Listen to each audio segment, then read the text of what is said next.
Hey guys, welcome to Volume 2 of albums that you need to listen to, but maybe Life or Death you need to listen to. It just sounds better in the title of the YouTube video.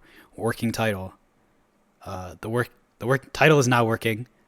I'm just including the uh, the working title bit at the end because it's funny. So yeah, that's what this series is called. Um, and you're not allowed to abbreviate it. That's what this is called. Anyway.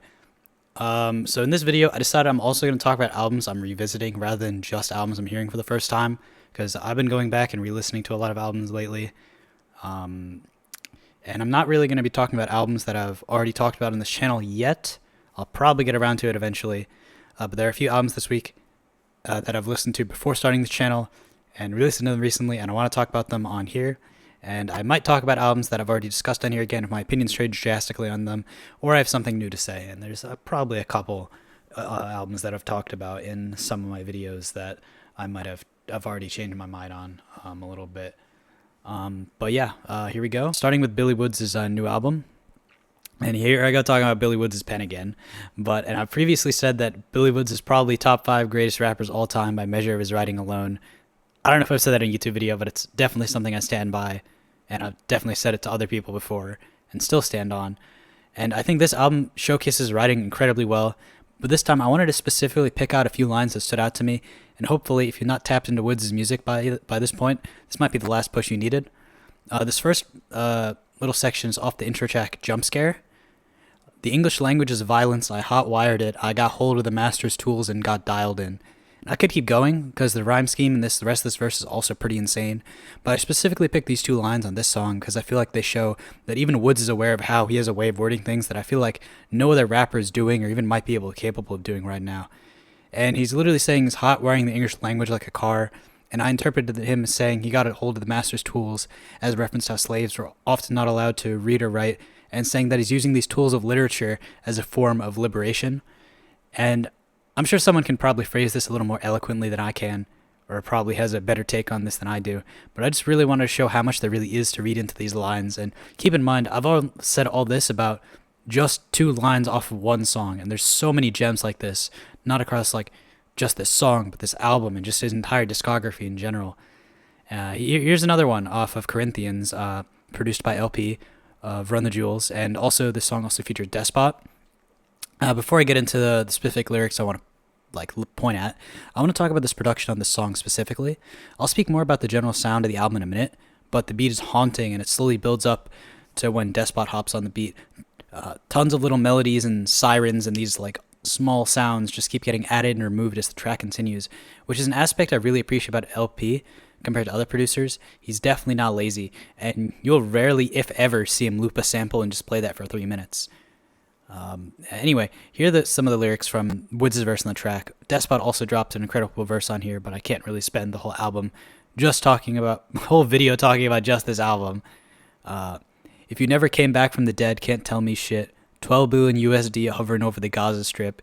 You don't want to know what it costs to live, what it costs to hide behind eyelids. And I think there's little explanation I really need to give here to this, because he's talking pretty straightforwardly. There's no insane metaphor obscuring his true meaning here.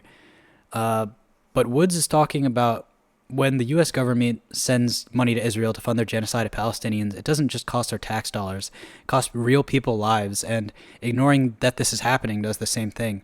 And that's what I'm assuming he means by what it costs to hide behind eyelids. And I really want to point out this whole little thing he's doing with cost. He's saying 12 billion USD hovering over the Gaza Strip. He's already calling reference to money, and then he's talking about the cost to live, cost to hide behind eyelids. So he's sort of showing, comparing the actual money being sent over and the cost of people, what that costs in terms of lives. Yeah, once again, probably could phrase this a little more eloquently. Probably someone could do this a lot better, but I just really wanted to kind of get some lines, just show you how deep the rabbit hole goes, I guess, in terms of Woods' pen. But in general, in terms of the sound of the album, whole album is haunting, really great production from a ton of producers, all of whom are credited with links to their artist pages on the streaming services, which I thought was really sick to see. You don't really see many artists doing that nowadays. or honestly, really just ever, unless it's like a really big name producer on a track.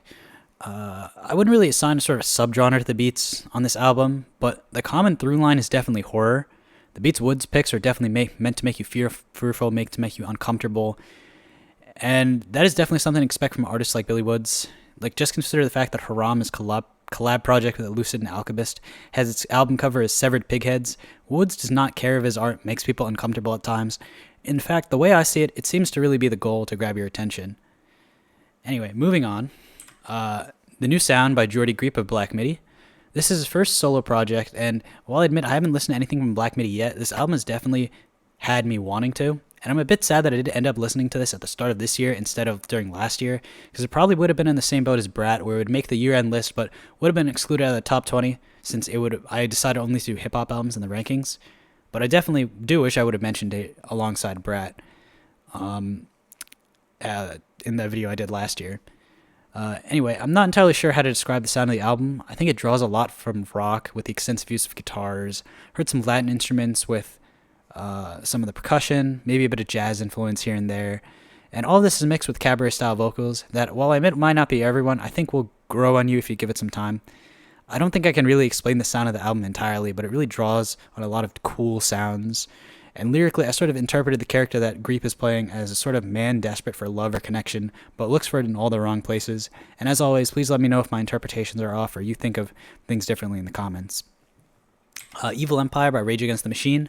I'm a really big Rage Against the Machine fan. Self-titled album to me is perfect, and I always felt that after that, the album's kind of declined in quality, and while I do stand by that still, I revisited their whole discography a few weeks ago, and I don't think the drop-off is as sharp as I thought. I really love the crazy sounds with the guitar Tom Morello makes here, like with the Allen key scrape on People of the Sun, the string scratching and kill switch to emulate the DJ record scratch or Rolls on Parade, not to mention the iconic wah sound that's also on that song as well. And another thing I really liked about this album was how the way it's mixed.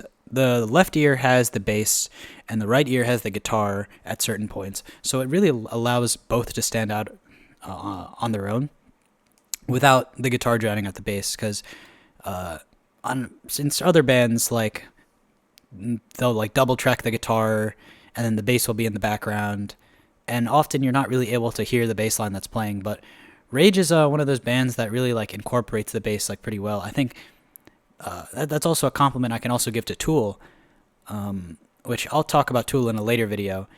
But anyway, it's not a technique that I think will work all the time, but I think it's really good here, especially for bands like Rage with just one lead guitarist. Zach's lyricism is a lot more prominent on this album, and he does not hold back with his political references. I think I found a lot of the rhymes more impressive on this album than the debut. The rest of the band gave him the space to really do his thing vocally on this one without detracting from the instrumentals, although I will say I do prefer the riffs on the self-titled comparatively. And then Audio Slave, the self-titled. I think I will always prefer Zach De La Rocha as a vocalist and lyricist, and I think he's pretty underrated in all the genre spheres that Rage sort of falls into. But Chris Cornell brings a different vibe to the instrumentals that keeps the same vibe that Rage Against the Machine is known for. I think on that front, this album is on par with Evil Empire, if not maybe slightly higher, just in terms of instrumentals. Either way, like Rage, like Soundgarden, you haven't checked this out, heavily recommend it. Around the Fur by Deftones. I think I prefer the guitar work on this album on average, just like if you randomly picked a guitar riff from one song on White Pony versus one song on Around the Fur. I think I'd probably pick the one on Around the Fur most of the time, but I do prefer the vocals on White Pony to Around the Fur. But either way, they're both really solid albums. I've kind of got both of them equally. My favorite between the two is always like changing, depending on the week. But yeah, they're both really solid. Mr. Morale and the Big Steppers by Kendrick Lamar. Ever since this came out, I've said this is Kendrick Lamar's second greatest album behind To Pimp a Butterfly. And he speaks a lot about the issues that arose during his 5-year hiatus and some heavier topics in general. But at the end of the day, the album is really just about him accepting his own flaws, moving past them, and I think that's also what makes T-Pab such a great record as well. People like to act like that album is some inaccessible political piece of art, but I think it's really just Kendrick experiences. Kendrick has politics, of course politics appear in his art. Kendrick is black, of course the black experience has a place in his music. And on top of that, it's definitely got some of my favorite all-time Kendrick songs. Count Me Out is probably in my top 5 Kendrick songs of all time. But Mirror, Father Time, N95, United in Grief, Die Hard, and more are just all so good. Conceptually, the mirror of the tracks across the disc was so cool. And if you haven't heard about this sort of, I don't, probably, I guess, theory or interpretation of the album, if you haven't heard about this before, I would recommend looking into it. And I also got the sort of vibe of a musical with the sort of tap dancing effects put on various sounds here, which honestly wouldn't surprise me coming from Kendrick. He had the poem for T-Pab, the movie for Good Kid, Mad City, so this definitely feels like something intentional. But yeah, I think this is definitely a project I think you should revisit, or if you've never heard it somehow, go listen to it for sure. I really think it's really underrated, and I think, yeah, definitely second best. Run the Jewels 2 by Run the Jewels, but honestly, I probably could have put like any of the other ones on here. Mainly picking this one because it's probably my favorite project of theirs after revisiting their discography. 4 is not far behind. 3 is not behind, like that far behind 4 either. 1's also solid, but I think they really hit their stride on the second one. And when I first listened to this album like 7 years ago or whatever, I didn't really give enough respect to LP as a rapper, and especially as a producer. He's just so forward-thinking with his beats, and 10.5 years later, his beats still feel fresh, and he's got bars, too. I think he's probably, like, I think I said this in probably, like, my first video, but I think LP's probably, like, in my opinion, the greatest, like, rapper-producer of all time, greatest white rapper of all time. I know for that first one, there's definitely... I honestly think for both of those, there will be a lot of contention with that opinion. I think... I'd be willing to give the rapper-producer crown to Kanye just because of his longevity and just how many projects he's put out. But I think LP can definitely hang, especially as a lyricist compared to Kanye. And in terms of white rapper, I mean, there's a couple of valid options, but like, come on, guys, Eminem. No, I think LP's better than Eminem, and I'll stand on that. Anyway. Everyone always gives Killer Mike his flowers, for good reason. He was, like, unofficially the third Outkast member. Features are all great. Zach De La Rocha is literally a match made in heaven thematically, and on every single he's been on every Run the Jewels project after this one, and he's delivered on each one. I think my favorite Zach De La Rocha verse is probably on Run the Jewels 3 off of Kill Your Masters. But yeah, I think, so like speaking of third members, Zach De La Rocha is probably unofficially the third Run the Jewels member, which kind of full circle moment a bit. But yeah, moving on to It's Almost Dry by Pusha T. Everyone always gives Daytona its flowers, but I think this is also an incredible Pusha T project, and I thought I'd revisit it in anticipation of the new Clips project coming out. By the way, new single that dropped, go check that out. That was pretty sick. Anyway, I thought I'd revisit it in anticipation of that project that's coming out. Pretty much all bangers, all produced by Pharrell and Kanye. And I think that 2022 was such a stacked year, and this ended up being like one of the best projects from that year. I feel like says a lot about this album's quality. It's just really, really good hip-hop. And for some reason you didn't hear it, go check it out. Angeliz by Kenny Mason. Love the vocal inflection he has over this album. He has a bit of singing on it as well. It's pretty solid. Some great beats on here as well. Some are pretty trippy. I saw Denzel Curry was it like 2 months ago at this point, probably like 1.5 months ago. I saw Kenny Mason open for Denzel Curry, and he performed a couple songs off this EP. I was very excited when he performed. He performed Hood Rat, and he performed. There's one that I really love. Oh, Bin Havin'. He performed Bin Havin' at the concert, and I was really happy when he did both of those. He did Stick as well, obviously, but this EP, I think this is another one I wish I had gotten to during last year, because I definitely would have given this some sort of shout out in the YouTube video that I did at the end of the year, but I'm talking about it now, and yeah, some really great beats, pretty trippy at some points. Good singing, good vocal inflections. It's fairly short, too, so just go check it out. And finally, Ghost Pop Tape by Devin Hendrix. In case you're not aware, Devin Hendrix is the pen name JPEG Mafia went by before, he was called JPEG Mafia.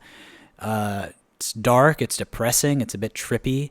Album sounds almost nothing like anything else really out there sound-wise. Just really creative and avant-garde samples, to say the least. If if you've heard the album, you'll know what I'm referring to. But it's like he just really like gives this like sort of like desperate like vibe, this sort of yearning, this sort of like almost like incel-y type vibe, where he's like so desperate for like any sort of connection whatsoever, and that's sort of like complemented by these like instrumentals. If you can really see what I'm talking about if you've ever heard his cover of Call Me Maybe.